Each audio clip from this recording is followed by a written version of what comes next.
vraiment, dans les 50 jours qui nous précèdent du premier tour, je veux vraiment vous dire qu'il faut mettre le paquet, vraiment le paquet, pour amener les gens à s'inscrire sur les listes électorales lorsqu'ils ne le sont pas et à aller voter.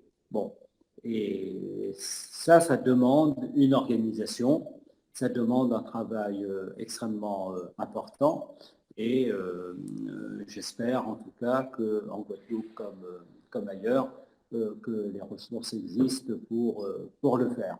En tout cas, si vous avez besoin de notre appui, on est à disposition et je l'ai dit à Nadège et je vous le redis à vous tous, il ne faut pas hésiter à nous à nous passer votre liste de commandes hein, en termes de matériel au moins.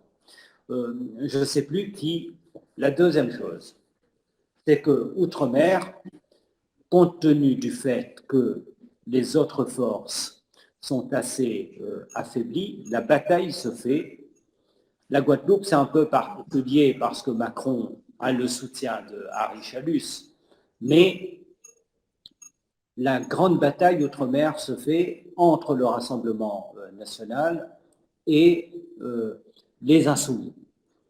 Je crois que c'est l'honneur et c'est notre dignité de faire en sorte que Jean-Luc Mélenchon est celui et l'Union populaire qui va offrir la résistance à, à Marine Le Pen et à faire en sorte qu'elle ne sorte pas en tête en Guyane, à Mayotte ou à La Réunion et qu'elle fasse le score le plus bas en Guadeloupe, ainsi que Éric Zemmour. Vous avez évoqué tout à l'heure euh, Maxette Pierre Bacas. Bon. J'ai lu son communiqué dans lequel elle explique les raisons pour lesquelles elle a quitté le Rassemblement national. Bon. Je pense que ça montre son caractère quand même, parce qu'elle a passé des années, si on croit ce qu'elle écrit, à être soumise au Rassemblement national et à être dans une discipline totalement indigne jusqu'à ne pas voter la proposition que j'avais proposée tendant à faire reconnaître l'esclavage comme crime contre l'humanité. Et je suis un ultramarin, un réunionnais insoumis. Eh ben, au Parlement européen, je ne vote qu'en conscience en fonction de l'intérêt de mes peuples et des peuples des Outre-mer. Bon, j'ai de la chance parce que c'est en totale convergence avec ce que prône mon mouvement. Mais le jour où mon mouvement me dirait, si ça devait arriver, de ne pas voter dans l'intérêt euh, des populations des Outre-mer, je ne me soumettrai pas. Bon, donc c'est pas très glorieux, c'est un aveu qui n'est pas très glorieux.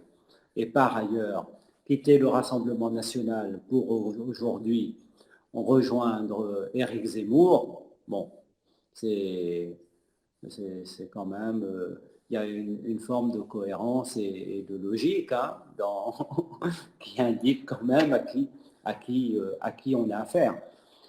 Donc voilà, je pense que là, il y a quand même quelques arguments qu'il faut évoquer, mais ne pas non plus lui donner trop d'importance, parce que je ne pense pas que le choix des Guadeloupéens va s'orienter prioritairement vers le candidat Zemmour.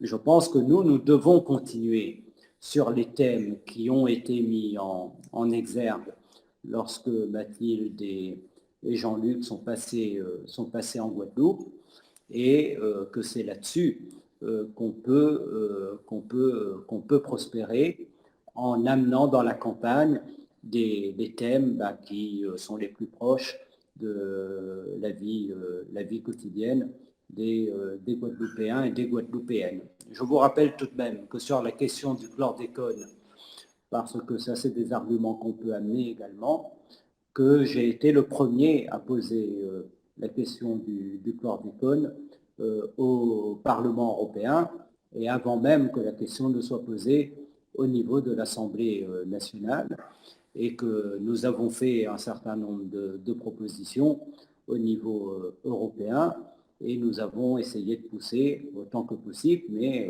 nous avions face à nous un gouvernement sourd, mais à pousser le gouvernement dans ses retranchements sur cette question.